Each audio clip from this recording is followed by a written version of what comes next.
अस्सलाम वालेकुम स्टूडेंट्स। अच्छा, आज अब हम इसके सेकंड पार्ट की तरफ मूव करते हैं। यानी कि एक तो आपके पास जो क्वेश्चन होगा वो ज़्यादातर बेसिकली यही आएगा कि आपने टेबल क्रिएट करने हैं, प्राइमरी की क्रिएट करनी है, उनमें रिकॉर्ड एंटर करना होगा। ठीक हो गया। ये मैंने आपको बता दिया कि किस तरह से हम टेबल क्रिएट करेंगे, उसको सेव करना है। जो नेम आपको कहा गया होगा ना, आपने उसी नेम से उसको सेव करना होगा। ये बात आपने लाजमी जान रखनी है। अब सेकंड ये है कि एक आपके पास दूसरा पार्ट इस तरह से आता है कि आपसे कहा जाता है कि आपने एक क्यूरी फाइंड करनी है। क्यूरी आपको ये दी जाती है कि जी क्यूरी आपने जो फाइंड करने के, अगर मैंने यहाँ पे एक और फील्ड ऐड करती हूँ मार्क्स के स्टूडेंट्स के, और मार्क्स के ऊपर हम क्यूरी अप्लाई कर देते हैं, तो देन चेक करते हैं कि क्या होता है। सबसे पहले जी मैं यहाँ पर जो हम क्लिक टू ऐड फील्ड की तरफ मैं जाती हूँ। यहाँ से आप एक और फील्ड हम ऐड कर लेते हैं, नंबर की फील्ड ऐड करनी है। ओके, और फील्ड का नेम मैंने यहाँ पर टाइप कर दिया है कि मेरे पास है मार्क्स। मार्क्स में यहाँ पे जो स्टूडेंट्स के एंटर करती हूँ 85, 85, 95, 75, 60 और 40। ये एक और भी जहाँ पर ये हम 25 कर देते हैं।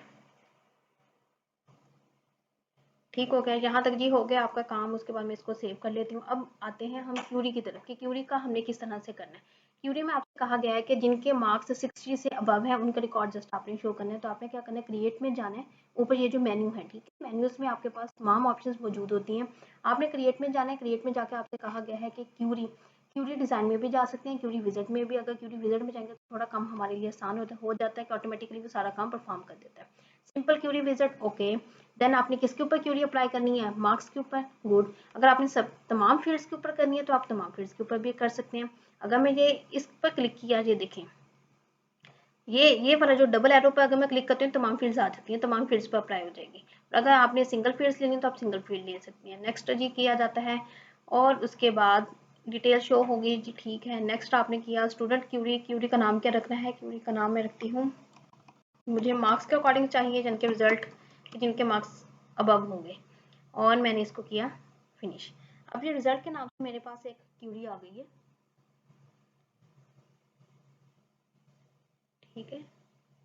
अब ये मेरे पास रिजल्ट के नेम से एक क्यूरी आ गई है। क्यूरी में क्या करना है, आपने बताना है कि कितने परसेंट से अबव के लिए आप क्राइटेरिया अपना कर रहे हैं।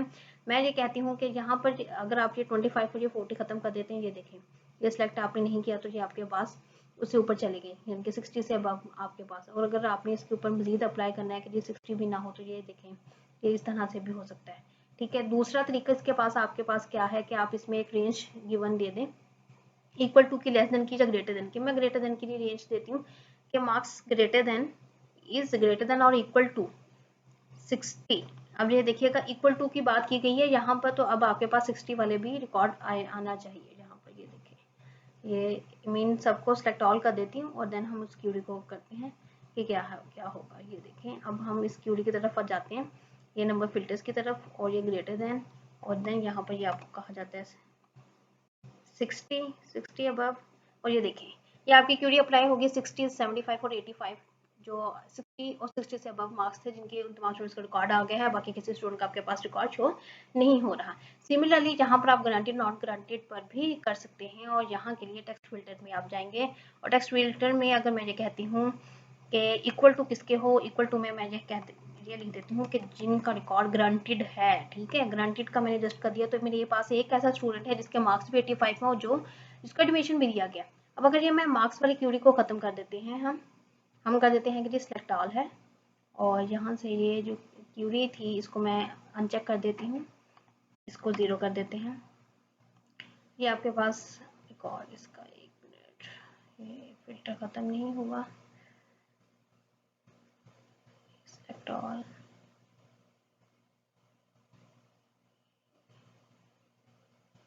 जी ठीक है। ये हो गया हमारा फिल्टर, वहाँ से एडमिशन का हमने खत्म कर दिया मार्क्स का। अब लेकिन ग्रांटेड जो थे वो 2 स्टूडेंट्स थे जिनको हमने ग्रांटेड किया हुआ था, जबकि बाकी स्टूडेंट्स को नॉट ग्रांटेड था एडमिशन, लिहाजा उन 2 स्टूडेंट्स का रिकॉर्ड हमारे पास शो हो गया है। तो आपने अब क्या करना है, इसी तरह से आपके पास जो भी एमएसएस का प्रोग्राम आएगा, आपको फील्ड्स नेम दिए हुए होंगे, परेशान नहीं होना किसी ने भी, कोई इसमें ऐसी वरीज, कोई इतनी रॉकेट साइंस नहीं है। फील्ड्स नेम दिए होंगे, डेटाबेस का नेम क्या रखना है वो आपको बताया हुआ होगा, टेबल का नेम क्या रखना है वो बताया होगा, कितने रिकॉर्ड इसमें एंटर करने हैं वो आपको बताया जाएगा। आपने जस्ट फील्ड्स को क्रिएट करना है डिज़ाइन व्यू में जाकर, और उनके डाटा टाइप्स को आपने बताना है। जैसे ये स्टूडेंट टेबल है मेरा, ये रिजल्ट का था जो मैंने क्यूरी वाला, और ये स्टूडेंट का है, ठीक है। इसके मैं अगेन अगर डिज़ाइन व्यू में जाए, ये होम टैब में जाकर ये देखेंगे, मैं डिज़ाइन व्यू में आपको बताती हूँ। असल जो आपका मेन जो बेसिकली आपका वर्क आपने परफॉर्म करना होगा ना, वो ये काम है कि आपने डिज़ाइन व्यू में जाकर यहाँ पर ये इनकी टेबल्स जो आपने क्रिएट करनी है ये बतानी है, और जो प्राइमरी की को सिलेक्ट करना है। अब अगर ये मैं प्राइमरी की इसकी ख़त्म कर देती हूँ, ये डेटाबेस टूल्स में देखें,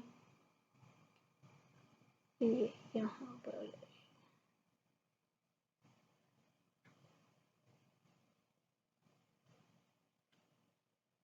ये देखें, ये प्राइमरी की, अब ये बाय डिफॉल्ट एक को हमें प्राइमरी की सेलेक्ट करना होता है। अगर आपसे कहा जाए कंपोजिट की आपने सेलेक्ट करनी है, ये देखिए, तो जैसे ही मैं यहाँ पर ये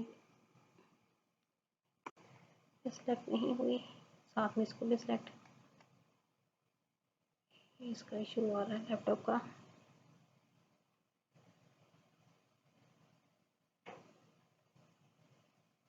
ये प्राइमरी की बनी हुई है, प्राइमरी की को आप यहाँ से भी इसको ख़त्म रिमूव कर सकते हैं। ठीक हो गया, यहाँ तक अब तकरीबन आपको चीज़ें समझ आ चुकी होंगी। बेसिक आपने ये इसकी डाटा टाइप को याद रखना है कि आपने किस तरह से देनी है। जो भी वेरिएबल्स आपके पास वाली डाटा होगा उसका शॉर्ट टेक्स्ट आपके पास डाटा टाइप है। जो नंबर्स में होंगे उसमें आप नंबर दे देंगे, जहाँ पर डे टाइम आएगी तो डे टाइम का आपने डाटा टाइप सेट करनी है, क्योंकि आप रुपीज़ की बात कर रही हैं, ठीक है। फीस है अगर, तो आपने उसको के लिए करेंसी यूज़ कर लेना है। अगर आपके पास कोई कमेंट्स हैं देन आपने लॉन्ग टेक्स्ट की तरफ मूव कर जाना है। तो इसी तरह से मुख्तलिफ आपके पास डाटा टाइप से बेसिकली आपके पास ये जो ऊपर की पहले हमारी 5 के हैं, यही डाटा टाइप यूज़ होती हैं। ठीक हो गया, उम्मीद है कि आपको समझ आ चुकी होगी। अब इंशाल्लाह ताला नेक्स्ट लेक्चर में आप लोगों को मैं MS वर्ड और एक्सेल के बारे में बताऊंगी।